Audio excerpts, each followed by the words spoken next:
Okay. Our speaker today, as you know, is Dianne Post. She's been an activist her whole life, I see, and it gives us something to strive for ourselves, to make a difference in the world. She's an attorney for 36 years.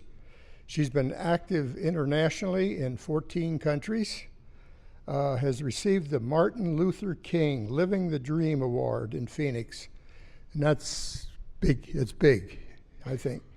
Last year, he was named as one of the best the bono lawyers in Arizona, and coordinator for the Central Arizona National Lawyers Guild and liaison for the state now.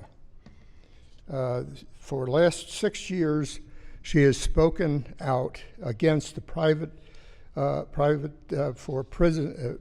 prisons, and I think she's making a difference. At least it puts a spotlight on what's happening in the prison area.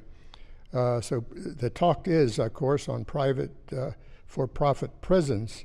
Our governor favors spending on prisons rather than, I think, schools. And this is a real problem, I think, here. He'd rather lock people up than to educate them. I can see that. We will learn why it is stupid to do that, because the crime rate's going down, and also because of his voucher program is going to hurt the students even more. So the education is going to suffer even greater. So we got to make a difference, just like Diane is trying to do, and help her succeed. So let's find out what we can do about doing this right now and getting the governor to see our way to do things, okay? Come right up, Diane. Give her a big hand. I got a lapel mic. You got one? Okay. Good morning. Good morning. He said I was an activist from birth, which I probably really was. And I was very religious when I was a teenager. I was actually the president of both the Presbyterian and the Methodist youth groups at the same time. I come from a small town of 800 people in Wisconsin, and there weren't a lot of leaders, right? So I ended up president of both of them.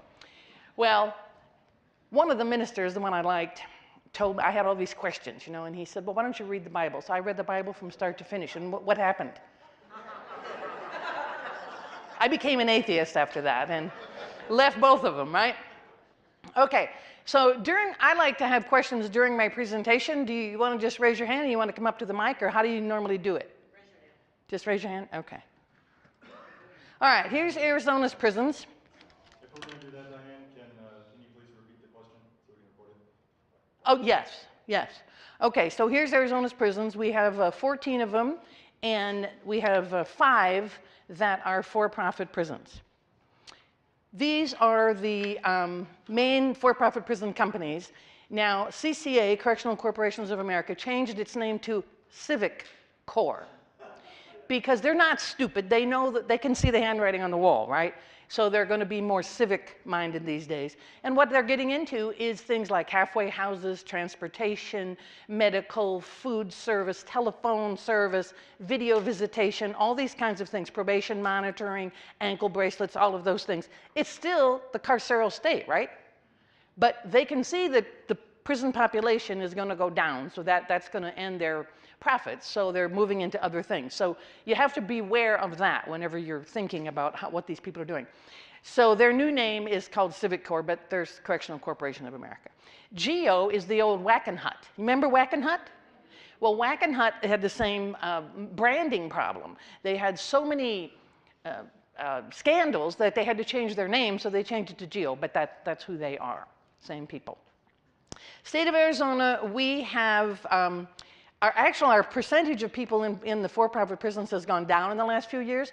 6 years, the Arizona Justice Alliance has been working on this. We started, obviously, 6 years ago, and we figured it would take us at least 10 years to start really making a difference, and we think we are making a difference. And actually, the numbers of people in the private prisons have gone down. Arizona has the largest private prison population in the United States, the sixth largest.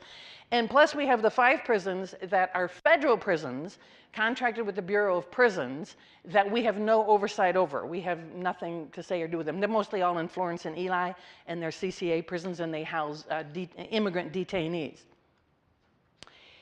We have the top incarceration rate in the West. We're the worst educated, but we have the top incarceration rate. We're first at something, right? We got to be first at something. We're also the top spender per capita on prisons. We can't afford schools, but we can afford prisons somehow or another. We have the 4th highest budget that we spend. Now, the highest imprisonment rate is from zip codes around South Mountain. Who lives around South Mountain? Where is that? South Mountain's in Phoenix. It's in the south side of Phoenix. Who lives around? Anybody know? Black and brown people, of course. That's where the black and brown people are concentrated in Phoenix. And if you ever hear Ryan say, well, we need more prison beds because of overcrowding, lie, lie, liar, liar, pants on fire, nose as long as a telephone wire, right? It's not true. Now, these are our for-profit, whoops. Oh, no, that's right. These are what they're in for. This is what they're in for. Notice 25% of them, well, 20% are drug offenses, mostly the mild, the low-level users, not even the big dealers. 5% DUI, et cetera.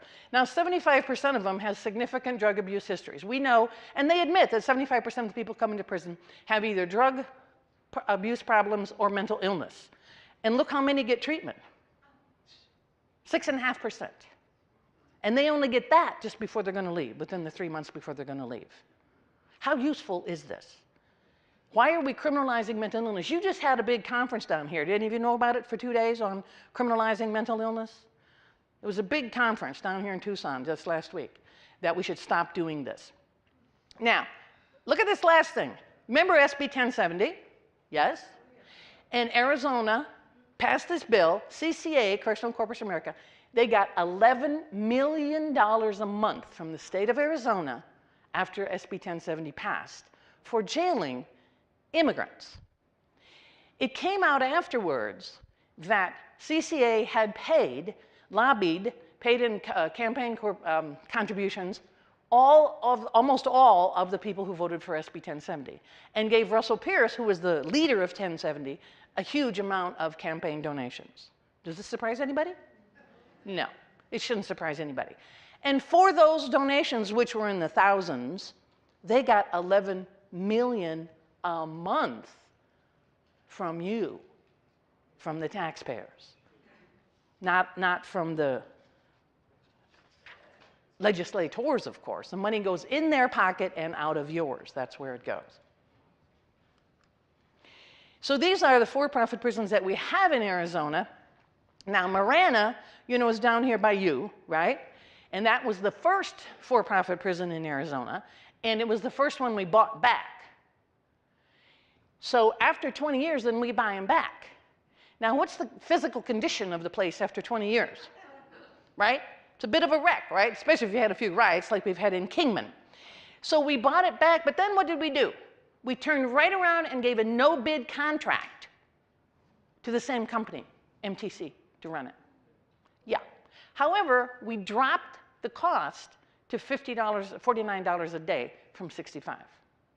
Now, we've been telling Department of Corrections, you can save money by bringing this in-house as opposed to contracting out. We've told them that for years. And then they say, oh, we're going to save the state a bunch of money. We're going to buy back this private prison and drop the rate to $49 a day, which is what we've been telling you for years, right?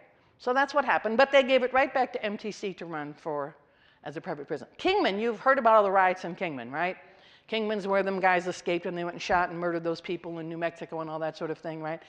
So after that mess, they had 3 riots there in 2 years. After all of that mess, we have now bought Kingman.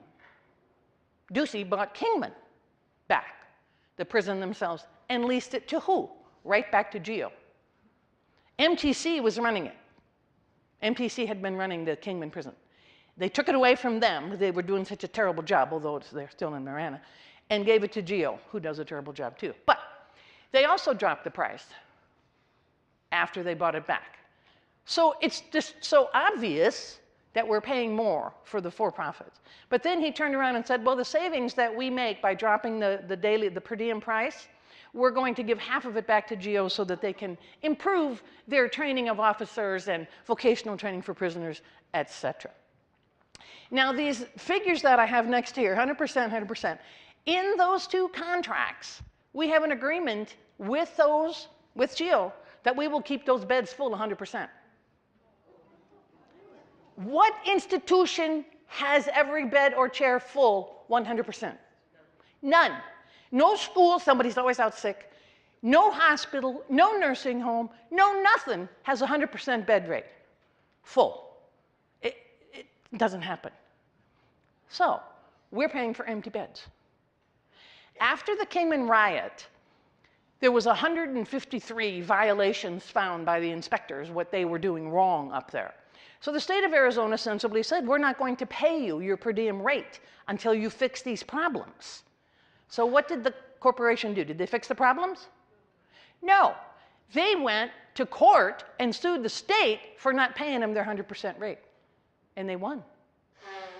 How do you win that case? How is that possible? I'm a lawyer. How is it possible that you win that case? When they're violating the contract. But the state ordered, the court ordered the state to pay them $3 million of the money that we had not paid because they were violating the contract and we didn't send people there.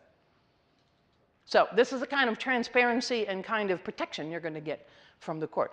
And then the 90% one down here, Red Rock, Eloy, that used to be a BOP prison, a Bureau of Prisons, immigrant detainees. And then it went empty. Actually, it had Hawaiian prisoners in them, and they took them all back because they were treated so badly. They've come back now, but they did take them all back to Hawaii. So they had an empty prison, and they went, oh, please, please, Governor Ducey, give me some prisoners. So he did. So they opened up this prison, and they have a 90% occupancy guarantee. What business do you know of that starts with the profit guarantee? Do you know of any? How many of you are business people or were business people? Did you start out saying, well, I know the government is going to guarantee me a profit? No. Not on your life, exactly. And the R party says they're all for free enterprise and entrepreneurs and government shouldn't be involved in business, right? Then why are we guaranteeing a profit for these companies? Because that's exactly what we're doing. We are guaranteeing them a profit.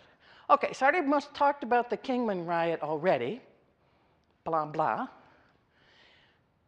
Now, I'm on a group of, quote, stakeholders, unquote, who meet with Ryan on a semi-regular basis. Ryan is the chairperson or the director of the Department of Corrections to talk about these things and try to change things.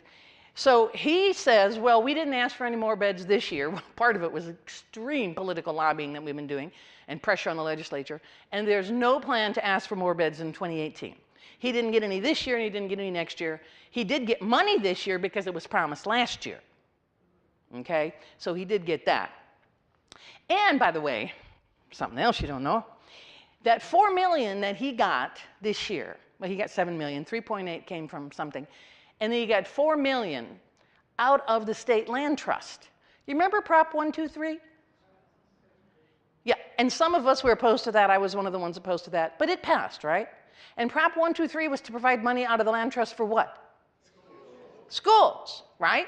What you don't know about that, or maybe you do if you went to some of those anti-Prop 123 talks, is that it changed the formula that they use from the land trust to give money to everybody that it gives money to, and that includes corrections. So because of Prop 123, the prisons got more money. I knew that, and that was part of what I said when I was giving my talks. So once again, the Prop 123 was supposed to be for education, has put more money into prisons. All right, now also at these meetings with Ryan, they have now got, recently, they're now moving. We've been pushing them for, as I said, 6 years. They're now moving. They got 2 grants from the feds to do recidivism, pre-release training and GED education. Most of the people that go to prison have 6th grade education. Most of them do not even have GEDs, okay? But look at the numbers. They release 20,000 people a year from the prison. Remember, 43,000 people are in the prisons in Arizona. They release 20,000 a year. And how many got GEDs? 317 out of 20,000? Probably 10,000 of those didn't have one. So what pissing in the ocean is that, right? And then their transition programs, again, the numbers are just absolutely minuscule. So we're yelling at them to ramp these things up tremendously. And I mentioned this about how these for-profit prison companies are getting into other things. One thing is the transport. This is the Marshall Project. They did a study on the transporting prisoners from here to there, you know, to court and back and to this prison and someplace else and blah, blah. And they're taking over that as for-profit businesses and doing a horrible job, doing an absolutely horrible job. So you have to look beyond just, okay, they're not getting money for the beds anymore, and look at what are they getting money for, because they're still robbing you out of your pocket. All right, so this is just a few brief numbers about the United States. We are the #1 incarcerator of prisons in the world. 1 in 100 people in prison. So we are 7 times the international average. 7 times. Remember when we used to say, oh, that bad Russian gulag, right? That's us now. That's us. We have more prisoners than they do, and you can correct for population, and we still have way more. And you can see the numbers, a 377 increase since 1980. What happened in 1980? Reagan. Right. And you can see the differences in the color of your skin. 1 in 18 men, 1 in 60 white men, 1 in 127 Latinos, and 1 in 11 blacks. Who's incarcerated? This is Arizona versus the United States, and we're ahead, see? We're ahead of something. Yeah, we're #1, yay! See, we're way ahead of other people in incarcerating people. We should be glad about something. Now, this is a fantastic book. If you haven't read it, you should. It's just, I mean, he's got so much stuff in this book. But some of the things that are most interesting is that we have 3,000 people in prison, life without parole. We're the only country in the world that has life without parole. We also used to jail juveniles for life without parole. Think about that. Jailing a juvenile for life without parole. When does your brain finish evolving? About 25, they think now, right? So you ain't even thinking on all fours when you're making these decisions as a kid. And how many of you have had teenage children in your home, right? And you just have to shake your head, but then you can remember yourself, the dumb things you did when you were a teenager, right? And you thought you knew everything at that time. I always tell my mom that I was the smartest I'm ever going to be when I was 16, because I knew everything then, right? Well, then you get dumber after a while and figure out you don't know half of what you thought you did know. But we used to jail juveniles life without parole for things that they did when they were under 18 years of age. The only country in the world. That's recently been thrown out by the United States Supreme Court. We can no longer do that. So there still are some 25,000 kids, or they were kids when they were convicted in the United States prisons, and they're all asking for parole hearings, you know, because of this case, because it is retroactive. All right, immigrant detention. Oh, God, I could go on a whole day about this. But the main thing about immigrant detention is this middle part, that there's a law, a federal law, that 34,000 immigrant detainees must be jailed every year. What other crime do you pass a law that says these many people must be jailed for this offense every year? U.S. 34,000. Yes, the number's written in. And the Trumpster wants to change that to 47,500, mandating that they be locked up at any one day in the United States, that these many people be locked up for detention, for undocumented immigrants in the United States. Locked up where? For-profit prisons. For-profit prisons. And when the orange one was elected, the stock in the for-profit prisons shot up. It had been going down, down, down, down, down, down, down. When he was elected, it shot straight up. Because they know that administration is going to put more people in prison. And he wants to change that number. But there's no other crime in which people do. I mean, this is insanity. This is insanity. And look at the price, $122 a cot. As I told you, the Marana and Kingman prices went down to $49 a cot per day, right? 49 after the state took over. They're 65 for the for-profit prisons. That's how much they charge, 65 per bed per day. Detention centers, 122 per day per bed. Run by CCA. 5 prisons in Arizona holding immigrant detainees.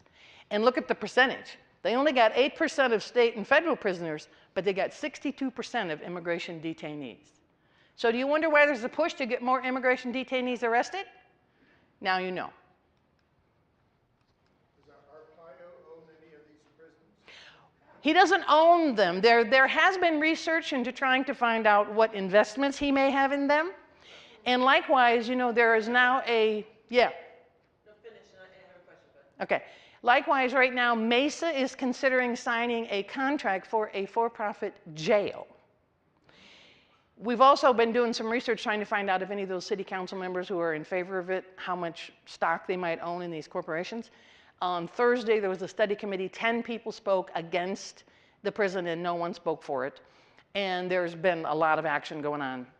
Monday night is when they're going to vote on it. We're all going to be there again. If you know anybody in Mesa, if you have any friends, relatives, anybody else, contact them, tell them this is going on, and they need to contact their city council person and say no to a for-profit prison and jail. Yes? Can you go back, please, one slide? I don't know.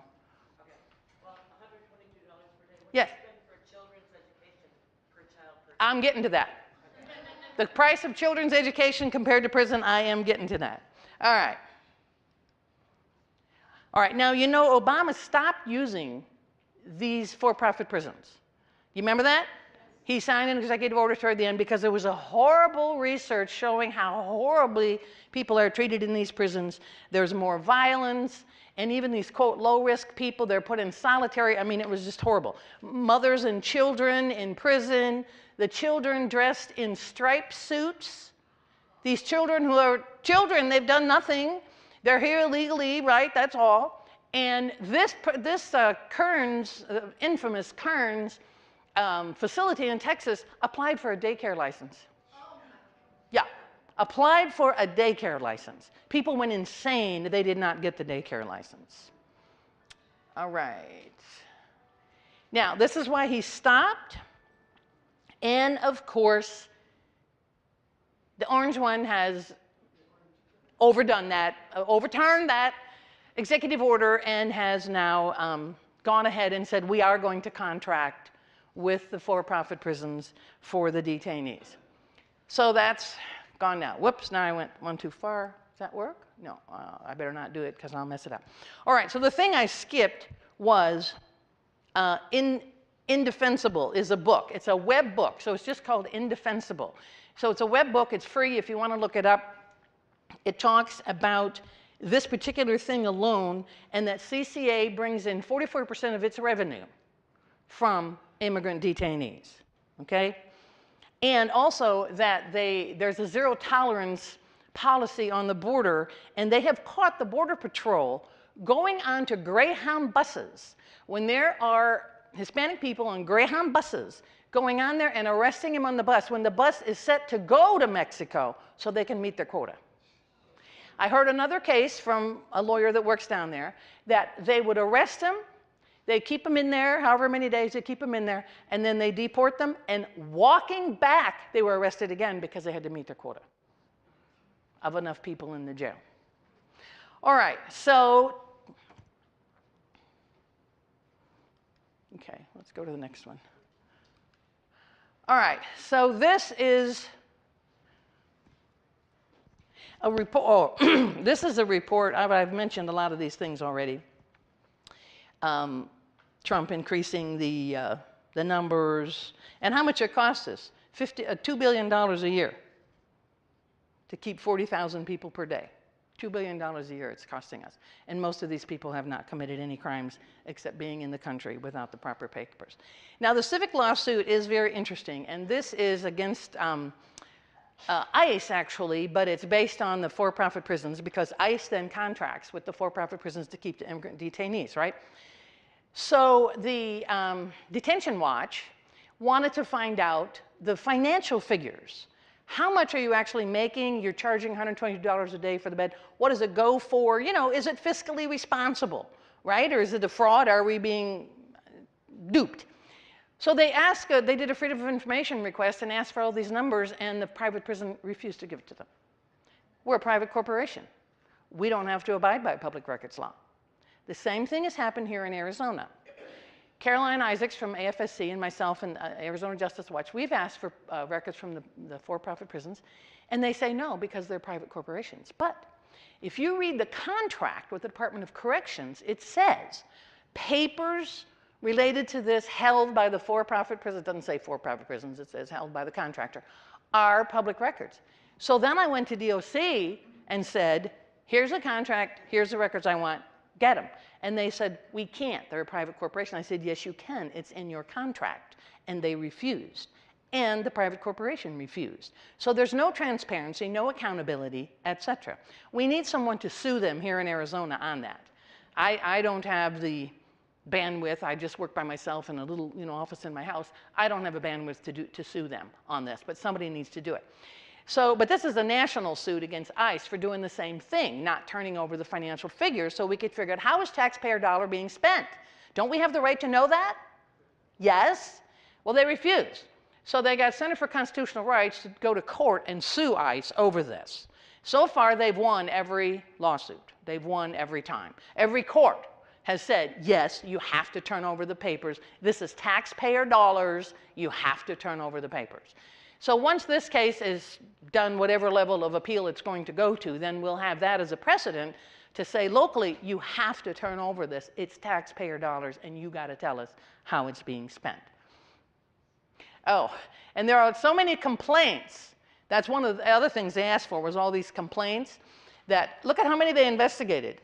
Out of 10,000 complaints, they investigated 247. And they actually put in the Spanish version of the handbook that they give these people when they first imprison them, not to talk about sex. They give it to the women. Don't talk about sex so that you're not overheard and you won't be assaulted by a male guard. So men, let me ask you, if you hear a couple women talking about sex, does that give you an irresistible influence to rape somebody? Anybody? No, I didn't think so. I didn't think so. If you're Trump, apparently it does. Exactly. Apparently it does. All right, now Kearns County, we already mentioned, but some of the complaints, a minor reported sexual assault. They said she had an STD and a vaginal scarring, and they found that it was unfounded. The complaint was unfounded. How do you get an STD and vaginal scarring? Oh, I'm sorry, I missed that. And then this other one, there was a man who reported sexual assault, and they made fun of him and said, well, why did he let it happen to him? And refused to even turn in the complaint. So not until he was moved to a different prison was he able to file the complaint. They wouldn't even file it in this prison that he was in. All right, how did we get into this mess, this whole mess of for-profit prisons? It was a 19th century experiment. During slavery, the South had free labor, right? After the Civil War, they said, well, what are we going to do for free labor now? We're going to arrest them and then sell them off to the mines. It was the mines, the railroads, and the plantations, and that's exactly what they did. There were black codes. You all know about that, right?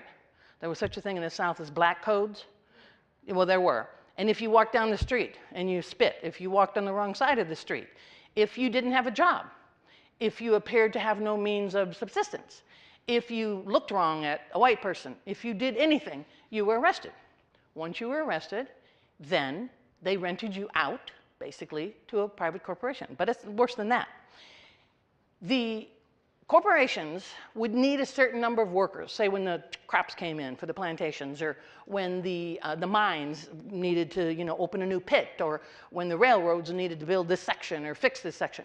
They would actually go to the sheriff and give them an order and tell them, I need these many men and to do these jobs, and I need these many women for cooking the food and doing the laundry. And the sheriffs would go out and arrest them, jail them, the justice of the peace would find them guilty, and then they would lease them out to these corporations for the amount of time that they needed them to do the work. And they, of course, people, of course, got paid nothing. But at that time, justices of the peace and sheriffs were not paid by the government. They didn't get a government salary. They were paid by the people who used the court. So when you brought a case to court, you paid. So they were being paid by the mines, railroads, plantations, to find them workers for free, and that's what they did. Well, it wasn't free for the corporations, because they did have to pay the sheriff and the justice of the peace, but that's how they made their money. Now, this sounds completely insane, doesn't it? But you know that they do the same thing today in trafficking? They actually go to traffickers and gangs that do trafficking and give them orders. I need these many women, this many age, these many versions for prostitution work. I need these many people for labor trafficking to do this kind of work, and the traffickers go and kidnap the people and bring them back. That happens today. It's slavery. It's the same thing. It's still happening. All right, so this experiment didn't work very well anyway. So they went to this convict leasing that I just mentioned. They leased them out. Now, these are the company or the states that were the main people doing this. Does this list remind you of anything? Well, Trump's base and the Civil War states, right, doesn't it? So the end of the system came by 1900, there was a joint action by the do-gooders, you know, the nonprofit groups that started the do-gooders, and the AFSC was one of them, and then religions, churches were often involved, and the labor community. Because the labor unions finally realized we are never going to be paid decently so long as they can get free labor by jailing blacks for walking down the street, right? So the labor unions joined in with the churches and the do-gooder groups and said, did something just happen to the sound? It's still on here. So anyway, I got a big mouth. So they joined in together, and they brought campaigns, they lobbied, they did whatever they were going to do. And they actually knocked out for-profit prisons and this leasing system completely by the 1900s. But like, is it Dracula? You have to put the stake in the heart of the right kind, or they come back? Well, that's what happened. And it was immigrant detainees again. And starting in 1960, when at that time, it was not called ICE, it was called INS, right? Immigration and Naturalization Service, some of us remember that. It came back in the 1960s, or that they said we need more places. There was a hearing in the 1980s to restart these for-profit prisons, and everybody and their mother, brother, and uncle was there at Congress and testified against it. So what did Congress do? Passed it, yeah. That's what I'm afraid is going to happen in Mesa on Monday night, too. But so they started up again in the 1960s. So today the highest rates are, do those states look like anything? Like the same states, the Civil War states, the same ones, don't they? But then you have to add Arizona. This is when the war on drugs was launched. It actually was launched under Nixon, not under Reagan, but Reagan took it to new heights, shall we say. And there went our prison population. There went our prison population. And now in the last couple of years, there's been all kinds of smart on crime and right on crime movements to get rid of the war on drugs. And now what does Jeff Sessions say? Put it back. Put back the war on drugs, you bet. So what is the real cash crop? Marijuana or prisoners? Look at the money those corporations are making from prisoners. $3 billion. 2 private prison companies, CCA and GEO, make $3 billion a year locking people up, taking away their freedom. And who is it a war on? Is it really a war on drugs? Look at this a-hole over here. He laundered all kinds of money. I forgot this is going to be on YouTube, isn't it? Oh, well. Oh, well. He laundered all the money of these drug cartels, and what happened to him? Not a thing. This poor little dude, he got 3 life terms without parole for a first-time nonviolent drug offense. And actually what happened in this case was he was in a group of young men who decided, oh, let's do this. I think they were making and selling meth or something. Towards the end of the enterprise, when they were getting things ready to go do, he said, I don't want to do this. and he left, and he didn't do it. And then they got caught. And what did they do? They all blamed on him, right? And when he had nothing to give them, he couldn't turn anybody in. He couldn't tell them what the facts were and the details because he didn't do it. He got the most severe sentence of any of them, and he wasn't even involved in it. Well, he was involved, but he got out before the crime. But now this dude is pale, and this dude is not pale. And therein lies the difference. Now, these cost comparisons are a few years old. And the reason they're a few years old, but you can see, even though they're a few years old, you can see it's tremendously cheaper to go to drug court even, to get them in drug treatment, to do standard probation, to do anything but go to prison. And this is, by the way, Maricopa County Jail. Notice that the jail is more expensive than the prison.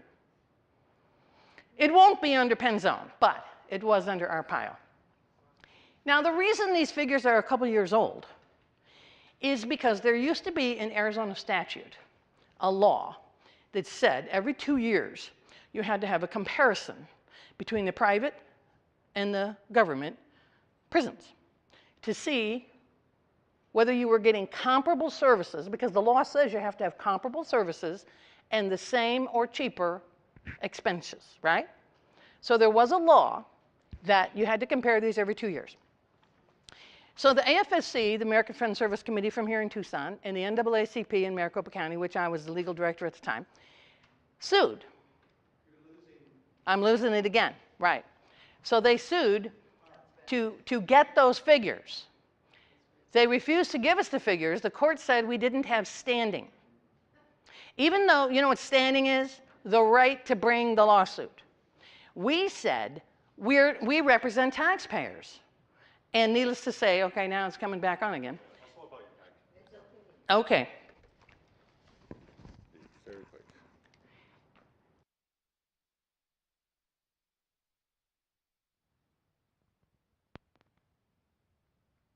We're standing in Arizona, so we should be able to bring this case.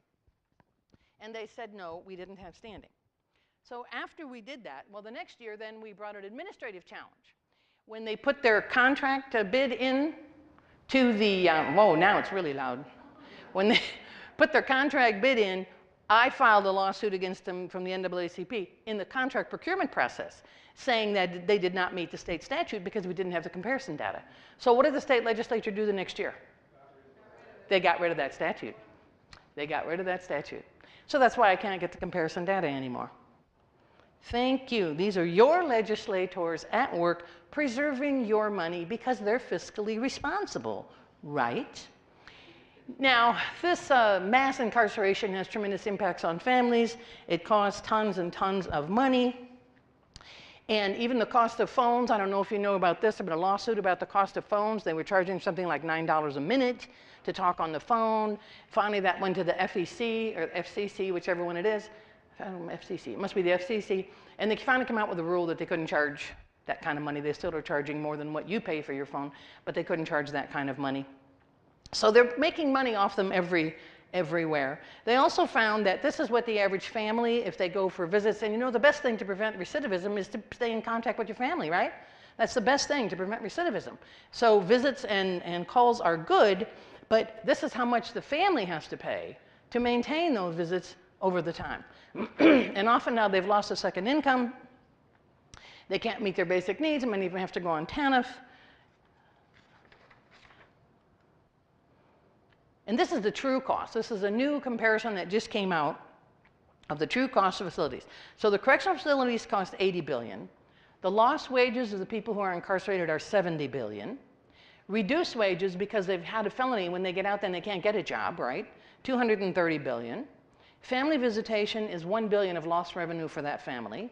Cost of contract, $530 billion. Crimogenic nature of prison. This is very interesting how they figured this out because going to prison tends to make you more of a criminal than less of a criminal. You know that, right? There are studies that show that the more days you spend in jail, they just get you arrested for something, And if you spend 3 days in jail, you are so much more likely to come out and actually do a crime than if you spend 1 day in jail. If you spend 10 days in jail, you're really more likely to come out and do a crime. So there's all kinds of research to show that putting people in jail and prison, in fact, creates more crime. Creates more crime. Children also are more likely to go to prison if their parents were in prison. The cost to the community, so the cost really exceeds $1 trillion a year. A year. So they gouge the prisoners. This is also a case here in Arizona. Nowadays, when you get out of jail or prison, say you get arrested, and how many of you have been arrested at a political demonstration? I'm the only weirdo in here. Okay. So let's say you got $100 in your pocket. You get arrested at a political demonstration, right?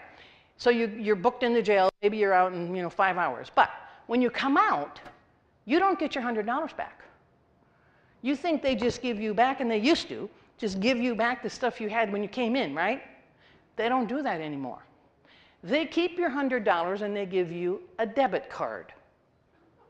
Yes.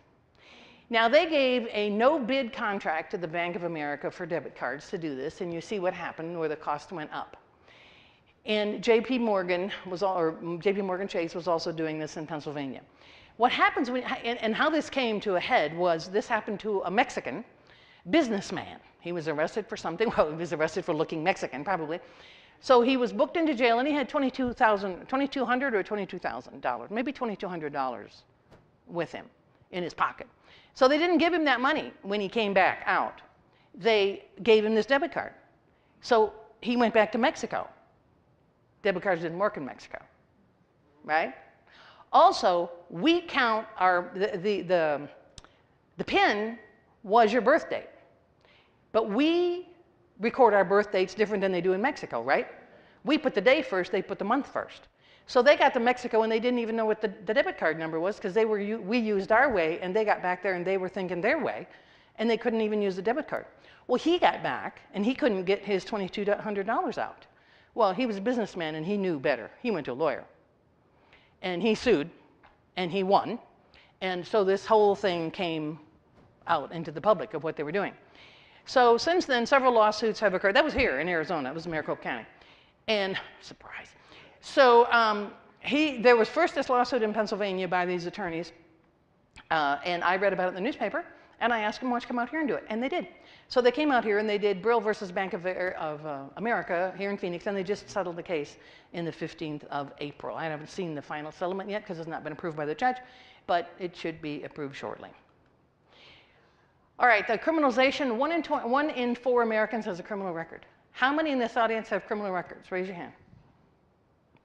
I don't really, but nobody? Well, where are those 1 in 4 people then? Oh, they're not free thinkers. See, if you be a free thinker, you won't be arrested. This is another reason to join the free thinking movement. Absolutely, there you go. All right, so did you ever think, do you think Americans are really that criminal that 1 in 4 of us is a criminal? Has a felony record? That's insane. Crime has been going down since 2003. Did you know that? 2003. Now, if you look on the TV, if you watch regular channels, what do you see every night? Arrests, crimes, shootings, beatings, robberies, cops shooting black people, cops getting off for shooting black people. And you would think it was horrible crime here, but we actually don't have a higher crime rate than the European countries. We have the same crime rate. We have more gun deaths because of the guns, right? A lot more gun deaths. But we don't have any higher crime than the other countries. We just arrest people more and arrest them for more of everything. Being homeless, walking down the... Now, years ago, and some of you older people remember, when somebody was walking down the street talking to themselves, you just thought they were a little crazy, right? Now they're talking on their cell phone, right? They got the thing in their ear and they're, oh, they're not crazy, they're just talking on their cell phone. Well, they might be crazy too, but. All right, so nearly 3 times more black people are incarcerated in the United States today than were incarcerated in South Africa at the height of apartheid. And we have 40 million blacks and they have 80 million blacks, and we incarcerate 3 times more than they did at the height of apartheid. So slavery has not gone away. Discrimination has not gone away. More black men are under correctional supervision in the U.S. today than were slaves in 1850. Yes. Okay. So the crime reduction tax, I sort of talked about this already, which is the 100% guarantee that we give them, profit guarantee. So if crime goes down, it don't matter. We got to fill those beds anyway. And if the beds are empty, we still got to pay for them. So you're paying a crime reduction tax. You want to reduce crime, but if you do, it doesn't save you any money because you're still going to pay for the bed. And these, the profit guarantees, oh yeah, most of these, 93% are in, of course, facilities that contract with private companies. Those two infamous family facilities have lockups. And I told you about the permit.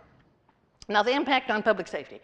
You will hear, and I've heard many times from the prosecutors in that side of the aisle, that we're concerned about public safety. We need to lock up people and throw away the key because of public safety. Absolutely wrong. You are harming public safety by this, both because of the crimogenic nature of prisons and also because other states, in the last 10 years, many states have reduced their populations in prison because they can't afford to lock up everybody anymore. Pretty soon everybody will be locked up, but a few people that are doing the lockups. And so they have dropped their prison population, and their crime has gone down, not up, down. And then the horrible Parchment prison in Mississippi, that was a horrible slave plantation, and then it was a horrible prison, it's still a horrible prison. They had their maximum security section, and they were going to let them out. It was just too expensive. It cost $25,000 a year to keep a person in a prison in Arizona. If they're in maximum security, how much do you think it costs? $75,000 a year. $75,000 a year to keep them in max. So many of the places are now closing their maxes, and actually Ryan has closed some of his maxes as well to get the people out of max and into the general population. And these are people in max that are supposed to be the worst of the worst. They're not. They're often claimed to be gang members with very little evidence. But anyway, that's another story. So it's actually, other states have reduced mass incarceration, and their crime rate has gone down. In this Parchment prison, when they let the maximum security people out, oh, they were terrified. They thought, oh my God, you know, we're going to have riots, we're going to have fights, we're going to have murders, we're going to have... The crime in the prison went down. Why?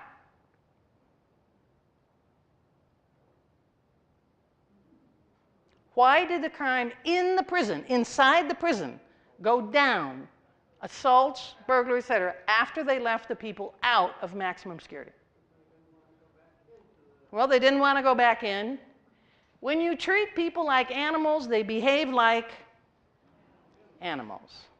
When we treat people the way we treat them, there is no big surprise the way that they behave. Now, this is another reason why what the throw away the key mass incarceration is wrong about public safety. Pew Research, which has never been called a left-wing organization, found any incarceration rate over 500 per 100,000 causes more crime than it solves because of the knock-on effect. The harm to the family, the harm to the child's more likely to go into prison him or herself, the loss of income, the failure to be able to get a job when you get out, all those kinds of knock-on effects make more crime rather than less. Look at this rate.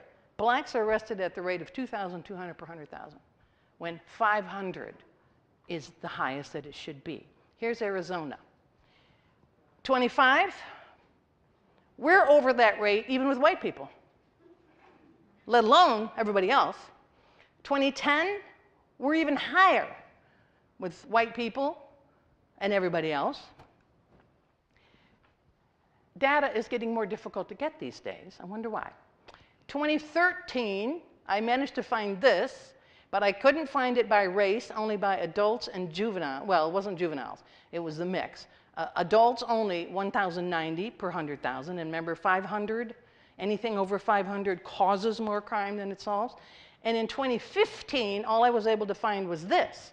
which looks like it's gone down considerably, which it should be. Many cities are now trying to cut back on mass incarceration. DOC is now trying to cut back. We've got the Fair Justice Task Force trying to cut back, et cetera. Here's a graph of Arizona prison rates. You can see how it went just phenomenal and then hit the top there and it started to go down. But somebody mentioned this earlier, 6 times more on prisons, and we educate 5 times more than the world average. Something is wrong. Here's our spending. Inmates, $20,000 a year. Students, $3,573. Wow. Yeah, wow. Penal spending or correction spending went up 3 times that of educational spending. Education, we see that went down 26, corrections up 40. We tripled on corrections versus schools. We're the 12th highest in the country with a disparity between what we spend on prisons and what we spend on schools. There's been this grassroots movement to try to change things for at least 6 years now. This is also, and I'm also on this Fair Justice for All Task Force that's put out by the Supreme Court, that's trying to do a lot of different things. And this is a whole presentation by itself at some point. And that is to change the decisions. I can't see that far. If I walk over there, I lose the thing. So, to make release decisions that protect public safety and they have responsibility, but we do not jail people because they can't pay fines. Are debtors' prisons legal? No. Do we have debtors' prisons? Yes. So after Ferguson, all this stuff came out about the debtors' prisons, and that's been being litigated all over the country. Arizona hasn't been sued yet, but we're on the list. Since we started this task force and tried to make all these changes, they said, well, we won't sue you as long as you keep on doing what you're doing, which is really seriously, there is really a lot of serious work going on in cities, counties, and the state to try, well, I don't know about the state, cities and counties, trying to change the mass incarceration, and the Supreme Court is really working hard on it, that the court, whatever sanctions you get, the court should help you with that, like sending you text messages, email messages, phone messages, reminding you today's your day to go to court rather than arresting you because you don't come, and to promote economic recovery and family stability. So again, there's just tons of stuff going on with this, but this thing is going on around the state, and you do have representatives from Tucson on that. So how did we get in this mess? 3 strikes. What are 3 strikes? 3 felonies and you're out, and those felonies can be 20 years apart, and they do not have to be violent felonies. So we have guys in prison for life in California because they stole $500 golf clubs out of a golf cart. We have another guy there because he stole a leather jacket. Was their 3rd felony, it was over what makes the felony for the amount of value of the thing that you stole, so they're in jail for life for this. This is ridiculous. So California is starting to, they're the first one to put that in, they're the first ones to take it out. Realize what a mistake it was, and so that's one of our things. Truth in sentencing, what's that? Anybody know? Used to be that when you go to jail or you go to prison, if you behaved, you earned release time, right? If you behaved, you were good, you took classes, you went to AA, you didn't get any fights, blah, blah, you were earning maybe 2 days for every day you were good, and you could get out. If you got a 7-year sentence, maybe you could get out in 4 or something like that, right? So it was an incentive for you to do well, because then the prison authorities could say, okay, he or she's been doing well, we let him out early, right? Well, when we got this, what is the thing? It's left my head. Anyway, being harsh on crime, when we got that, you know, do the time, do the crime, do the time kind of a thing, they said, okay, you're going to spend every day of your sentence in jail. We're not going to, in prison. We're not going to let you out early. And so they passed laws around the country saying that a person has to spend 85% of their time, of their sentence, whatever it is. No matter how good you are, no matter how bad you are, you have to spend 85% of your time. Does it make a lot of sense, anybody? There's no incentive for you then to do anything because you know you're doing 85% of your time. And then you're up and you can get out. So what's the incentive? None. 0. Again, most states have now gotten rid of this law except Arizona, 84%. So we introduced bills to try to get this changed at least to 60% instead of 84. How many more people that would allow to get out early? No, it didn't pass. War on drugs, we talked about mandatory minimums. What are those? If whatever crime you're convicted of, if it is a crime that has a mandatory minimum, you have to do the mandatory minimum no matter who you are. Now again, judges used to have more discretion in that you would come before the judge, and here's an example. I was involved in a case, a young group of black men, after an ASU game, they were out, acting stupid like they do, and ran into a Circle K, grabbed some 6-packs of beer and ran out, right? I mean, this is not uncommon. College kids do this. And so they ran out. Okay, so they caught him and they're arrested. This guy, black guy, had never been arrested before in his life. He was a sophomore in college. He was doing good, fine, everything was wonderful. It had a mandatory minimum on it. And the judge, I was in court when the judge did this. The judge said, you should not be in jail. You should not be going to prison. I mean, this is a youthful prank. You've never done anything wrong in your life before this. You should be going back to college. But there's a mandatory minimum, and I have to sentence you to 2 years in prison. That's the kind of discretion we took away from the judges. Who did we give the discretion to? Nope. The prosecutor. The prosecutor. The police officer does not decide the charge. The prosecutor decides the charge. So now we have given the power to the prosecutor. There was a study done from a Canadian group that looked at the disparity in sentencing between blacks and whites in the federal system, and what she found was the entire disparity could be explained by mandatory minimums, i.e., the prosecutors were charging whites with crimes that did not have a mandatory minimum and blacks with crimes that had a mandatory minimum, which means when you're convicted, the white could go on probation and the black would go to prison. It could be the same thing, the same action. Grabbing the 6-pack out of the Circle K, me and a black woman. I get charged with shoplifting, and I get probation. She's charged with burglary, and she goes to prison. Could be the exact same thing. It's got nothing to do with the crime. It has to do with the color of the skin. All right, so mandatory minimums, transferring youth to adult court. Bad idea. Whose stupid idea was this ever to begin with? Is this horrible? But we can transfer kids as young as 15 to adult court. Nonsense. We've been trying to get that changed as well. We haven't been successful. Some schools have. Yes. Again, it's the power of the prosecutor to decide whether or not the juvenile should be charged as an adult. So the prosecutor can charge it, then it goes to the judge.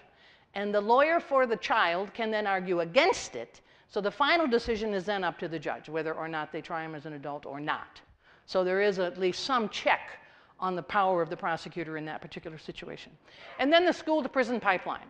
And this is, again, notorious. I'm sure you've heard about it, that blacks and Hispanics are expelled and suspended from school at far higher rates than white people for doing the same thing. When I was a kid, a couple of guys got in a schoolyard fight. They got called to the principal's office. They got, sat in detention for the day, and that was the end of it. Today, they're both arrested, or they're arrested and taken. Well, usually the white one is not arrested, and the black one is arrested and taken down and started in a juvenile case. I mean, it's absolutely ridiculous. I'm totally opposed to SROs, the school resource officers. They should not be there. We should not have police officers in our schools. Administration or discipline should be for administration. If you really need to have a police officer, then you call them and they come. But you don't have a police officer there because we found out, all kinds of studies show, what they're doing is criminalizing what is just normal, typical childhood and teenage behavior. That is the last thing we need, and we should not be doing this. All right, so this is Michelle Alexander, The New Jim Crow. Anybody read that book? Put it down. Yeah, fabulous book, eh? Put it down, read it. It's fabulous. She says that this mass incarceration comes from our changes in policy. It is not from changes in behavior. It is not that we have more crime. It is not that blacks use more drugs. They absolutely do not. Every study has shown that black, whites, and Hispanics use drugs in the same amount, and actually black college kids are less likely to use drugs than white college kids. Yeah, but that's not who you arrest. They don't go to Scottsdale to look for drugs. They go down to South Phoenix. If they went to Scottsdale, they'd find them. But whose houses would they find them in? Doctors and lawyers and business people, right? And rich people. They don't arrest them. They go down to South Phoenix, pick up some 15-year-old kid on the street. All right, so that's Michelle Alexander. Then this is the Canadian study that I already talked about, that the federal disparity can be shown by the prosecutor's discretion.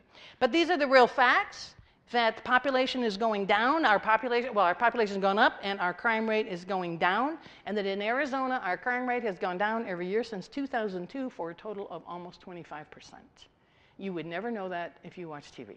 And if you watch Fox TV, you certainly would not ever know that, would you? Private prisons are less safe, all kinds of studies on that. There's more violence towards prisoners, more violence towards staff. They're less trained, they have less experience, they're paid less, they're not union, blah, blah. There's some lawsuits against GEO where they're having the prisoners work. Often the prisoners work in the prison and they get 50 cents an hour or up to a few bucks an hour, and they're paying them nothing, $1 a day or nothing. This is in Denver, and so they sued a GEO prison up there. There are more sexual assaults in the for-profit prisons, and that's men and women, and they've sued the Department of Homeland Security because that's who places immigrant detainees in these for-profit prisons, and so they've sued them. And there are hunger strikers going on right now at those two family facilities, the Kearns and the Tacoma family facilities, where they've got women and children that they wear little jail suits and want to have a daycare, right? So there's hunger strikes going on in both of those because of their horrible treatment. They're not accountable. I mentioned that already. How much time do I have? 11:30? Keep going. So there's no accountability. I mentioned about the lack of access to the records in that lawsuit. Just to tell you how bad this is, they wanted to have a new family facility in Texas called Dilley, which they've now opened. And they didn't want to go to the people in Texas and say, well, we're going to have another private prison, open another private prison. They didn't want to tell them. They wanted to keep this all, underground. So what did they do? They came to Eloy, where GEO already had a facility. And they said, would you add on another facility to your contract? So it didn't need new contracting. It didn't need public announcement, didn't need public hearings, didn't need anything. Just, Eloy, will you add on another prison to your existing contract? Sure, we'll do that, and the prison will be in Dilley, Texas. Yes, 100 miles away. The prison's in Dilley, Texas, but it's run through Eloy. Now, the city council of Eloy said at first, well, we weren't going to do this because the optics are bad. Yeah, I would say so. But they went ahead and did it and said, well, we're just the fiscal agents. The money comes from Washington, passes through us, we take our cut and we pass it on to the prison, the for-profit prison in Texas. This is the kind of underhanded crap that is going on that you don't know anything about.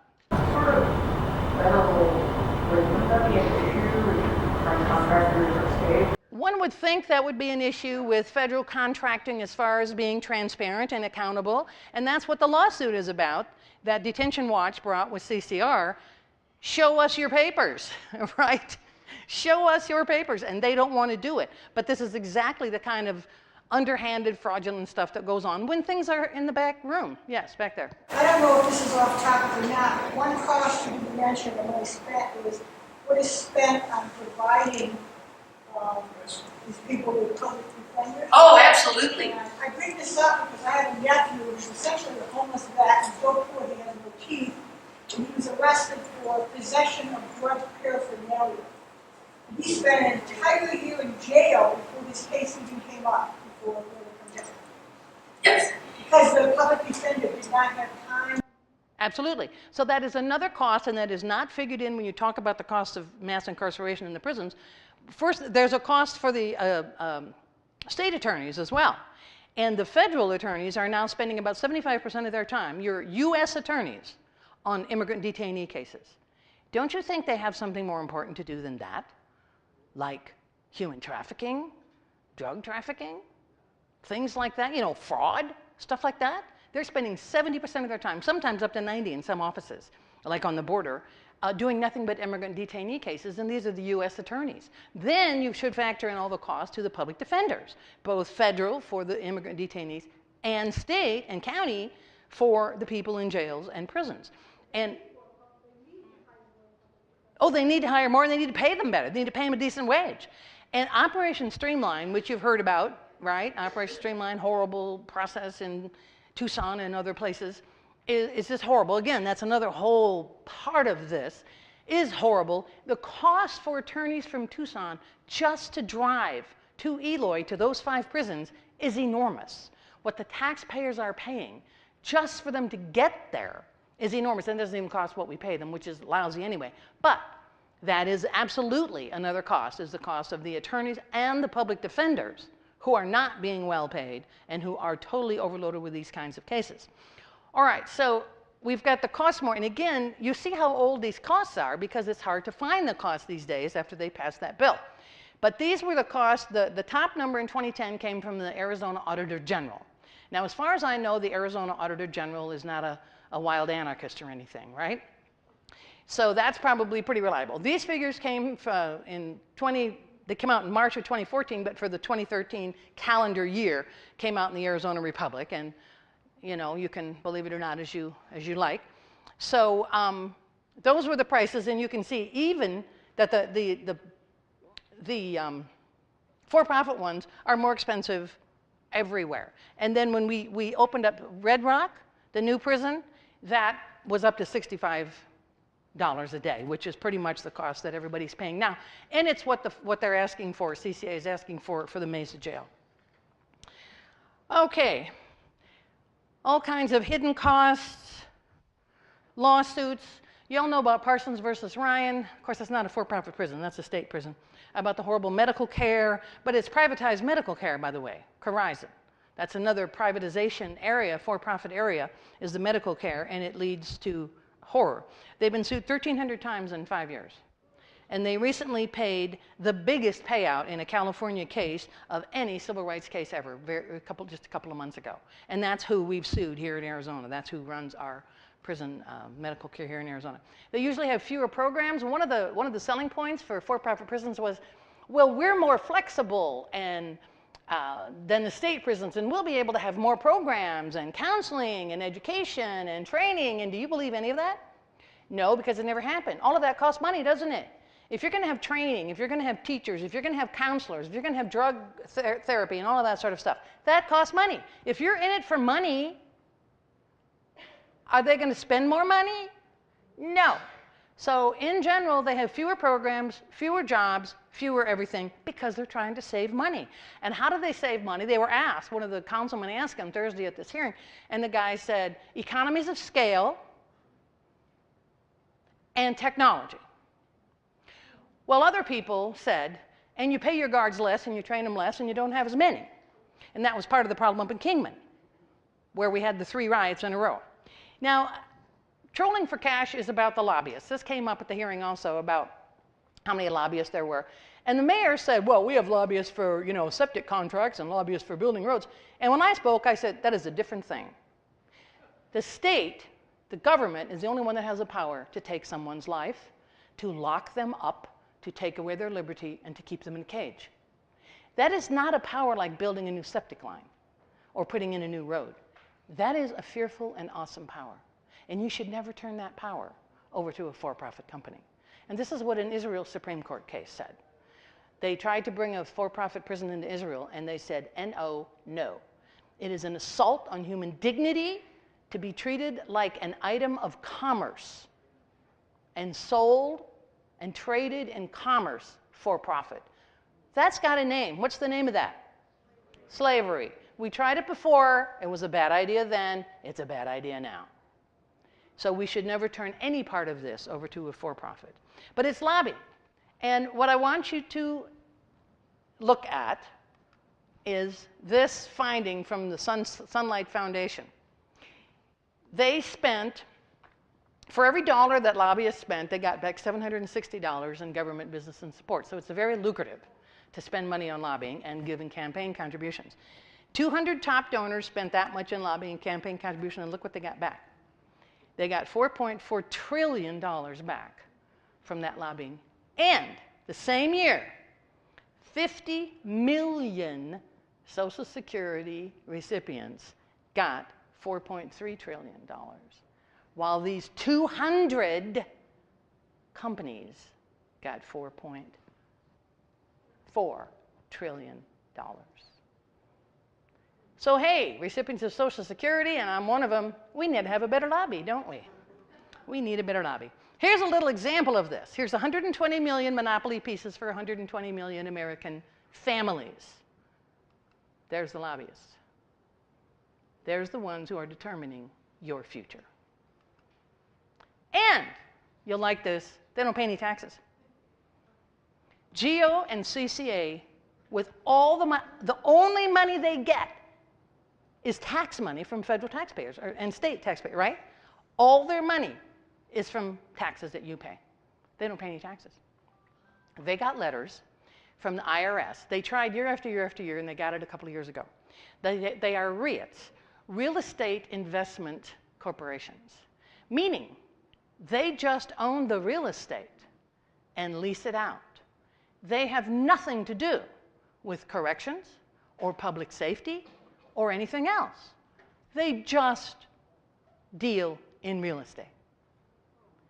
If you only deal in real estate, come and go, you don't have to pay any taxes on that. So who runs it? God, I suppose. I don't know who runs it, but they're only dealing with real estate. And somehow on this stupid argument, IRS gave them the permission and they don't pay taxes, although all the money they get is from taxes. Now, who knew? They all knew. I told you about this law before that said a proposal had to do a comparison. They didn't like it. They took it out. ADOC knew. I told you about that. When the Marana prison was being sold, they admitted that they were saving a lot of money by taking it back. I told you we went to the courts a couple of times. 2 times, well, AFSC went once, and then AFSC and NAACP went second time, and then the Morse Institute went. You remember the foreclosure crisis when the class action suit gave $50 million to Arizona for the victims of the foreclosure crisis? They put that money into for-profit prisons. And CPLC and Morse Institute sued because they said this money was meant for the victims of the mortgage fraud, was not meant to go into prisons. They lost. They lost that lawsuit. And the court said that in the class action settlement, it is not, the money goes to the Attorney General, who was the one that was thrown out, caught drinking, and bashed into a car. Who? No. I forgot his name. Obviously he was a lawyer. But he got chucked out after he was with his mistress and he backed his car up and hit somebody and then he was caught drunk. Horn, yeah, Horn. Is that what you said? Yeah. Horn, yes, Tom Horn, that's it. I thought you said Born. Horn, yes, that's right, Tom Horn. It was him. And they said, well, all it says in the class action settlement was that the money has to go to the Attorney General and he can do what he wants, and he put it into prisons. So here's what they had to be thinking, right? Because we assume these are thinking people, right? So you're a victim of mortgage fraud. You've lost your home. You're sleeping under the bridge because you don't have a home, right? So you don't have a job, so you don't have a car, so you don't have any money. So you go in a Circle K and you steal a loaf of bread. I got a home for you. It's called prison, right? That must have been their thought process, because what else was it? Well, we know actually. So state agencies. Then we went to state agencies. Were they going to help? No.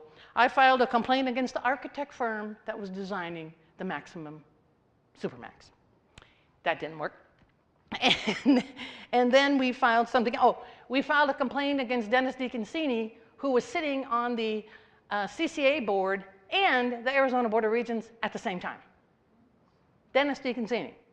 We said that was a conflict of interest because the Arizona Board of Regents is trying to get money from the state for the universities. At the same time, CCA is trying to get money from the state for prisons, and those are conflicts. And you need to get off one or the other. Oh, he hated us. We chased him around all of his meetings and asked the questions and embarrassed the hell out of him, and he finally left CCA. Took him a while. So, yeah, well, yes, they around the country they've sued. They haven't sued here, but they have around the country. ACLU is one of the members of Arizona Justice Alliance. They come to our meetings, et cetera. And by the way, there's a sign-up sheet out there for Arizona Justice Alliance. If you want to get our emails, mostly during legislative session about this bill, that bill, vote yes, vote no, contact your person, et cetera. So put your email so I can read it. on the sign-in sheet if you want to. There's some other stuff out there, the petitions for 2404, which is the initiative. They're trying to stop us from passing initiatives.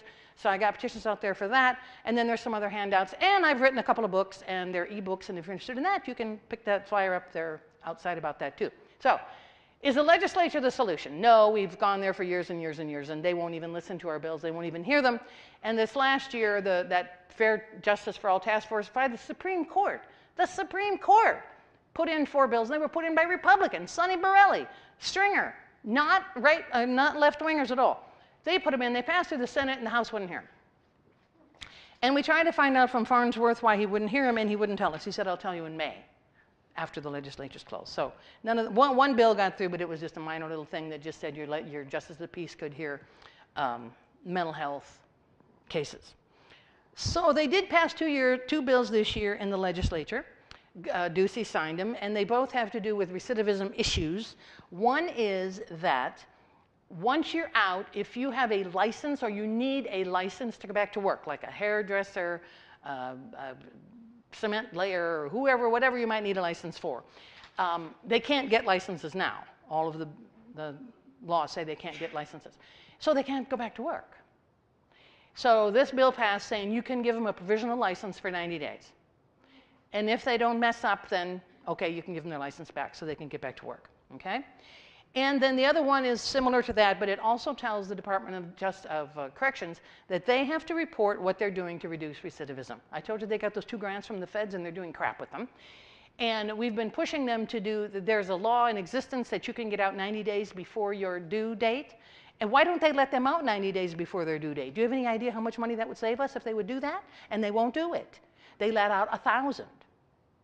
And there's like 15,000 who are eligible. Why don't you let them out 90 days before their due date? Big deal. You think it's going to matter? Really? And they won't let them out. But the reason they don't is because they need to fill the state beds, because they have to then shove those people over into the for-profit beds because they've got 100% guarantees. So they need to have the bodies. So then the other bill that passed that was a good one is Felony Pretrial Intervention Program. For the last several years, Pima and Maricopa have had felony intervention programs that have been partially funded by the states, where somebody comes in, they get a drug program, rather than immediately sending them through the criminal justice system, you send them to treatment. Sensible enough, right? But the smaller counties didn't have it, and then none of them could afford it. So this now gives money to the smaller counties, the other counties, not to us two, but to the other counties so that they can do it. So that's a good thing. So what are the solutions to this problem? Is the people it always is. It is always the people. The legislature ain't going to solve it. The courts ain't going to solve it. None of that's going to happen. It's going to be you. We have to speak up. We have to lobby. We have to tell our legislators. We have to change our legislators. These are things that have been done around the country, and I love the Globe story.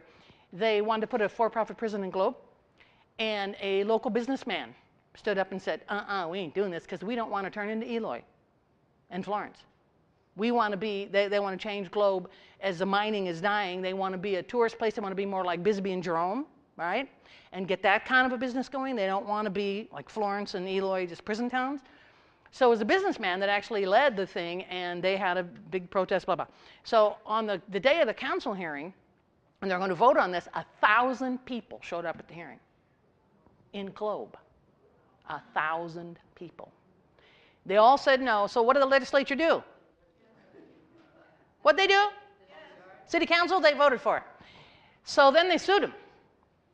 So then the group sued the city council and said, you can't do this, blah, blah. Then the city council won because they said, then they got petition signatures. They got petition signatures, and then the city council sued them and said your signatures weren't valid, and the court stuck up for them. But while all this was going on, the prison company left. They said, to hell with this place. It's too much bother, right? These people are going to be dogging us, and they're going to be bothering us. Okay, we'll just go somewhere where they want us. And that happened in Florida, too, where they were going to build a prison somewhere. And they got upset about it, and they said, and the city voted, we're cutting off the water. We'll just cut off your water.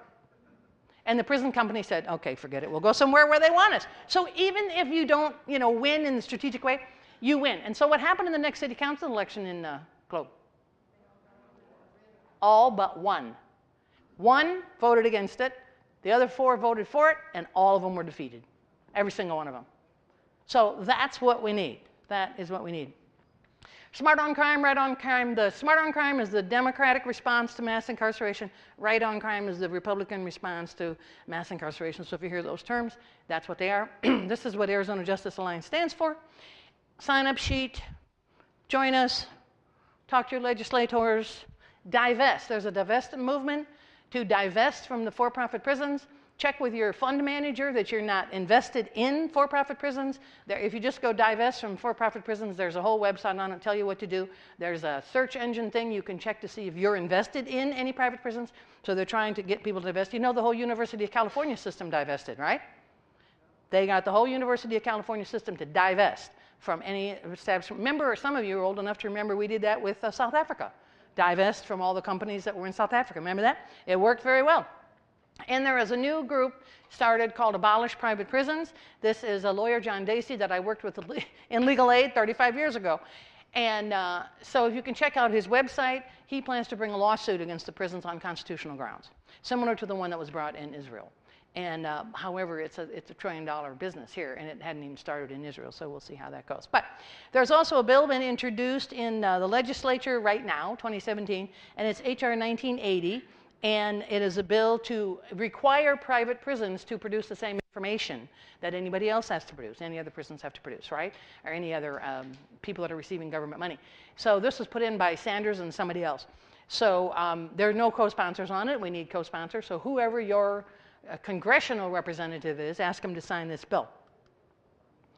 Okay, I'm done. I think I'm a little bit past my time.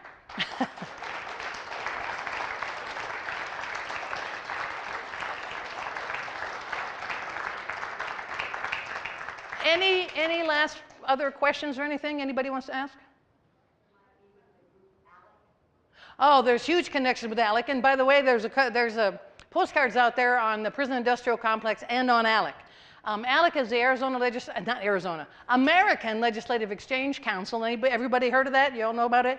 All right, and they are business corporations, and they write legislation for states, and then they have conferences, and the legislators come to them, and they give them all this legislation, and they go back and they try to get it passed. That's why you see the same thing coming up in state after state after state all at the same time.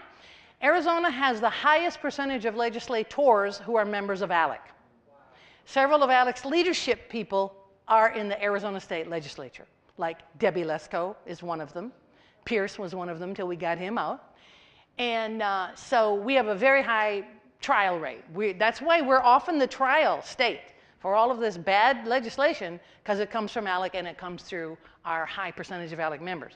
So CCA and GEO claim, well, we're not members of ALEC. After all, over the years, they've now left ALEC, so they say. So they were in ALEC, and all these bad bills about the 3 strikes you're out, the mandatory minimums, all that stuff. And we've got proof that they lobbied for higher sentences, for mandatory minimums, for not to have drug treatment for low-level drug abusers, to make those felonies, all that kind of stuff. We have proof that they lobbied for all of that, and they'll stand and tell you to your face, we don't lobby for stronger prison sentences. You are a liar, is what you are. And so they've now both quit, so they say, that they've quit ALEC. Many companies quit after all, the pressure came on them. However, CCA is still a member of the Public Safety Subcommittee. So, even if they've formally quit from ALEC, they haven't left the influence. They still have the influence. But that's another thing to watch, is the number of legislators who go to ALEC and what they're doing there. Anybody else? Okay. Let's give Diane another big hand.